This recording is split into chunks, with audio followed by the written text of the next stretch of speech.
Duration ఎక్కువ duration చాలా బాగుంది. లాస్ట్ మంత్స్ బోర్ కూడా కొట్టదు. నాగార్జున గారు ధనుష్ గారు ఎవరు యాక్టింగ్ బాగా అనిపించింది? ధనుష్ స్పీక్స్ అసలు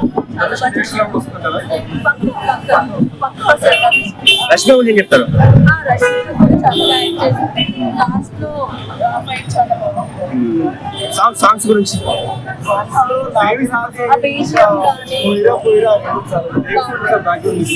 శేఖర్ కమల గారి సినిమాలో ఉన్న మొత్తం కొత్తగా తీస్తున్నారు, చాలా కొత్తగా తీశారు. మనకి శేఖర్ కమల మెయిన్ ఎక్స్పెక్ట్ చేస్తాం మ్యాజిక్ ఏదైతే ఉంటుందో ఆ మ్యాజిక్ అలానే ఉంది. అండ్ ఆల్సో కొత్తగా తీశారు. ఇప్పుడు ఎలా అయితే హ్యాపీ డేస్ చూసి అందరూ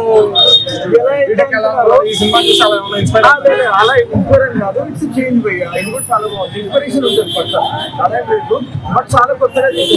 లిటిల్ బిట్ క్రైమ్ కానీ మనకి చాలా చూడలేదు అసలు అందరికీ ఇది ఈ రోజు బ్లాస్ట్ అయింది సినిమా.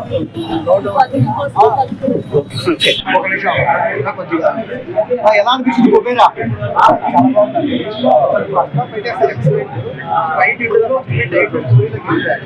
అన్న మెయిన్ హీరో ఎవరు, అలాగే నాగార్జున గారికి ఇది కంబ్యాక్ అనుకోవచ్చా?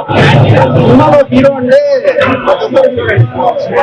స్టోరీ హీరో శేఖర్ కమల గారు, డైరెక్టర్ గారి హీరో ధనుష్ గారు అయితే అసలు గతంలో ఉన్న ఇష్టపడే మనం కూడా నెక్స్ట్ అవార్డు పర్ఫార్మెన్స్ చేశారు. అంటే ఒక స్టార్ హీరో ఎవరు అంటే ఆ రోల్ వెళ్ళారు చాలా బాగా. నాకు సార్ కూడా ఈ క్లైమాక్స్ హీరో ఒక్కసారి రష్మి గారు కూడా డీసెంట్. ఎస్పెషల్లీ దేవి మ్యూజిక్ అంటే మ్యూజిక్ తో లేకంటే చాలా శేఖరంలో మాట్లాడితే లీడర్ హానెస్ట్ చాలా బాగుంది. సెకండ్ హాఫ్ కొంచెం లాగం కాదు, కొంచెం స్లోగా ఉంటుంది. బట్ ఈ మూవీ మైనస్ అంటే అది అంటే కంప్లీట్ కమర్షియల్ స్టార్టింగ్ నుంచి స్టోరీకి అవసరమైన అందరికీ చేశారు. ప్లస్ లేదండి స్టోరీ దగ్గర నుంచి ప్రతి ఒక్క పర్ఫార్మెన్స్ కానీ నాచార్ కానీ రష్మిక క్యారెక్టర్ కానీ చేయటంలో మెయిన్ దీని మీద వచ్చి ఒకవేళ మంచి కలెక్షన్స్ వస్తే అది ఎవరి ఖాతాలో వేసుకోవచ్చు?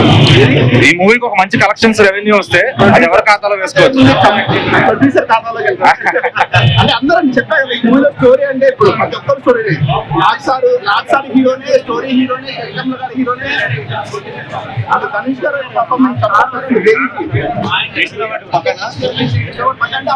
చేశారు. Star hero